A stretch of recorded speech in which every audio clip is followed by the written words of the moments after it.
ಇಲ್ಲಿ ತನಕ triangle love story ಬಂದಿದ್ಯಾ ನಿಮ್ಮನ್ನ ಮತ್ತೆ ಕಾವ್ಯನ ಮತ್ತೆ ರಕ್ಷಿತಾನ ಹಾಕೊಂಡು? ಅಯ್ಯೋ ಅವೇ ಜಾಸ್ತಿ ಬರ್ತಾವೆ.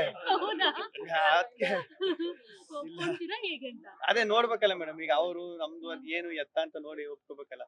ಈಗ ಅದು ತಪ್ಪಲ್ಲ. ಈಗ ಅದು ಈಗ ಶೋ ನೋಡಿ ಇದ್ರಲ್ಲೆಲ್ಲ ನೋಡ್ಬಿಟ್ಟು ಅದೆಲ್ಲ ಈಗ ನಾನು ಆಚೆ ಬಂದ್ಮೇಲೆ ನಾನು ಒಸಿ ಬಿದ್ದು ಬಿದ್ದು ನಗಡಿಲ್ಲ. ಸೂರ್ಯವಂಶದ್ದೆಲ್ಲ ನನ್ನ ರಕ್ಷಿತಾ ಕಾವ್ಯ ಇವ್ರನ್ನೆಲ್ಲ ಸೇರಿಸಿ ಸೂರ್ಯವಂಶ ಆಮೇಲೆ ಬೃಂದಾವನ ದರ್ಶನ್ ಸರ್ ಬೃಂದಾವನ ಸಿನಿಮಾ ಇದೆಯಲ್ಲ ಅದೆಲ್ಲನು ಆ ಮಕನೆಲ್ಲ ಎಡಿಟ್ ಮಾಡಿ ಅದು ಹಾಕೊಂಡು ಓಕೆ ಅವರೇನೋ ಮಾಡಿದ್ರು ನಿಮ್ ಚಾಯ್ಸ್ ಹೇಳಿ. ಹಂಗಾದ್ರೆ ಬೃಂದಾವನ ಸಿನಿಮಾದಲ್ಲಿ ಇಬ್ರು ಒಪ್ಕೋತಾರೆ ಹೀರೋ ದರ್ಶನ್ ಅವರು.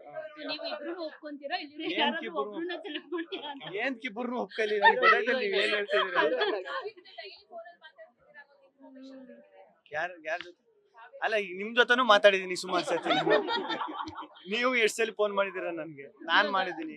ಇದು ಜಾತ್ರೆಗಳಲ್ಲಿ ಈ ತೋಳು ಬೊಂಬೆ ಅದಕ್ಕೆಲ್ಲ ನಿಮ್ಮಿಬ್ಬರನ್ನ ಜೋಡಿ ಮಾಡ್ತಿದ್ದಾರೆ. ಕಾವ್ಯ ಮತ್ತೆ ನಿಮ್ಮನ್ನ ಗಿಲ್ಲಿ ಅವ್ರನ್ನ ಮಾಡ್ಬಿಟ್ಟು ಓಡಿಸ್ತಿದಾರಲ್ಲ ಈ ಜಾತ್ರೆಗಳಲ್ಲಿ. ಏನ್ ಅನ್ಸುತ್ತೆ ಅದನ್ನೆಲ್ಲ ನೋಡ್ತಾರೆ? ಅದ್ನು ನೋಡಿದೆ ಸಖತ್ ಖುಷಿ ಆಯ್ತು. ಈಗ ನಾನು ಆಚೆಗ್ ಬಂದಾಗ್ಲೂ ಒಂದು ಅನ್ಕೊಂಡಿದ್ದೆ ಅವ್ನ್ ಬಿಡಪ್ಪ ಈ ಒಂದ್ ವಾರ ಅಂದ್ರೆ ಗೆದ್ದವನಿ ಆಚೆ ಬಂದೈತೆ ಬಿಗ್ ಬಾಸ್ ಮುಗಿದು ಈಗ ತಾನೇ ಆಗೈತಲ್ಲ ಒಂದ್ ವಾರ ಇರ್ತದೆ ಈ ಬಿಸಿ ಎಲ್ಲ ಆಮೇಲೆ ಎಲ್ಲ ಮಾಮೂಲಿ ನಾರ್ಮಲ್ ಆಯ್ತದೆ. ನಾನು ಆರಾಮಾಗಿ ಇರ್ಬೋದು ಓಡಾಡ್ಕೊಂಡು ಅಂತ. ಅದು ಒಂದ್ ನೋಡಿ ಒಂದ್ 15-20 ದಿನ ಆದ್ರೂ ಎಲ್ಲಾರು ಒಂದ್ ಕಡೆ ಏನಾರು ಒಂದ್ ಆಯ್ತು ಇರ್ತದೆ. ಈಗ ನೀವ್ ಹೇಳಿದ್ರಲ್ಲ ಓಡ್ಸುದು ಎತ್ತುಗಳ ಮೇಲೆ ಕಟ್ಕೊಂಡು ಜಾತ್ರೆಲೆಲ್ಲ ಇದ್ ಮಾಡುದು ಅದು